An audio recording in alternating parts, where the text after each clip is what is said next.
ধাপের হাটে আগুনে পুড়ে ছাই কৃষকের বসত বাড়ি, 40 লাখ টাকার ক্ষতি সাধিত।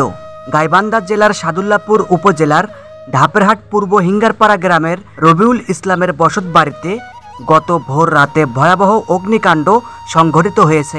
এতে 4টি বসত ঘর, একটি ব্যবসা প্রতিষ্ঠানের সমস্ত মালামাল পুড়ে ছাই হয়েছে। শুধুমাত্র আগুনের লেলিহান শিখা থেকে অক্ষত রয়েছে একটি আল কুরআন।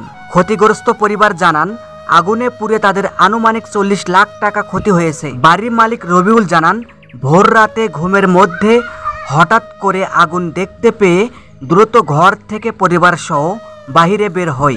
আমাদের ডাক চিৎকারে প্রতিবেশীরা ছুটে এসে আগুন নিভানোর চেষ্টা করে এবং ফায়ার সার্ভিসকে খবর দেয়। আগুনে বসতবাড়ির 3টি বেডরুম ও একটি দোকান ঘর এবং বসতবাড়ির সকল আসবাবপত্র সম্পূর্ণ পুড়ে ছাই হয়ে গেছে।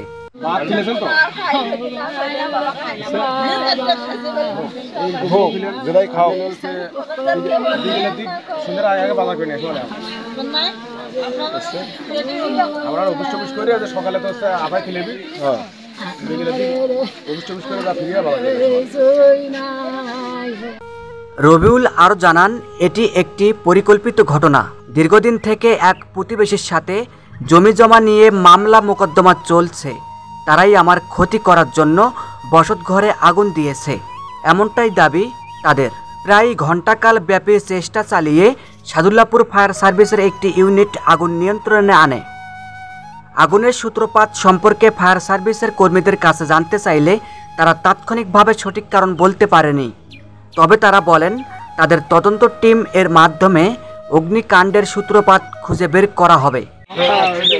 বিএনপির সহসভাপতি সেক্রেটারি নাকি, তাই আমার রুল মেম্বার আর আমাদের ছাত্র শিবিরের সংগঠনের কিছু খাদ্য, শুকনো খাদ্য আমাকে দিয়ে দিচ্ছে। হ্যাঁ, অভিযোগ করেছি। থানা এখনো হয় নাই, কিন্তু অভিযোগ করতে যাচ্ছি এখন। আগুনে পুড়ে ছাই হয়ে গেছে বসতবাড়ি, নেই মাথা গোজার ঠাঁই। পরিবারের 6 জন সদস্য খোলা আকাশের নিচে বসে কান্না আহাজারি করছেন। তাৎক্ষণিকভাবে ঘটনাস্থল পরিদর্শন করে ক্ষতিগ্রস্ত পরিবারের পাশে দাঁড়িয়েছেন সাদুল্লাপুর উপজেলা নির্বাহী অফিসার। তিনি শুকনা খাবার, শাড়ি, লুঙ্গি, চাল, ডাল দিয়ে সহায়তা করেছেন।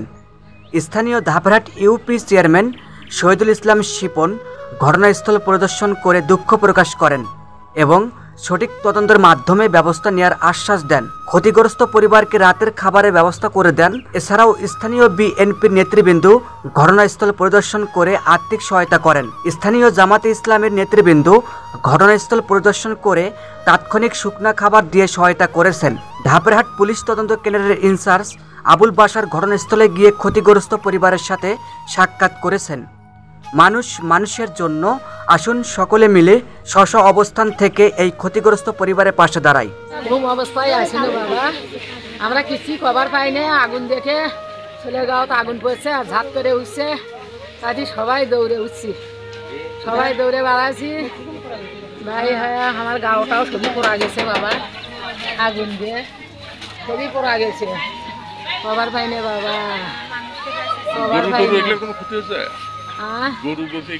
গরু বকরি মানুষের ছাড়িয়ে দিছে, কিচ্ছু বাই করে পাই নাই, সব পড়া গেছে বাবা।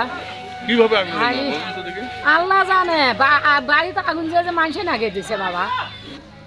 আমি তো ওই বাড়ি থাকি, পুরানো থাকি, তো ওই পাশে এক বাড়ি পড়ি, কাপড়া খাবি আমার এখন দুই ঘর বেড়া বেড়া বলে আমার চাঁদা আগুন লাগছে, আগুন লাগছে, হ্যাঁ দেউরে ধেপে আইনো দেখো ওই তো ওই মুহূর্তে হঠাৎ আগুন লাগছে, 2 ঘন্টা আগুন লাগছে। আগুনের পরে সমস্ত পুড়ে গেল, ছাই হয়ে গেল 10 মিনিটের মধ্যে।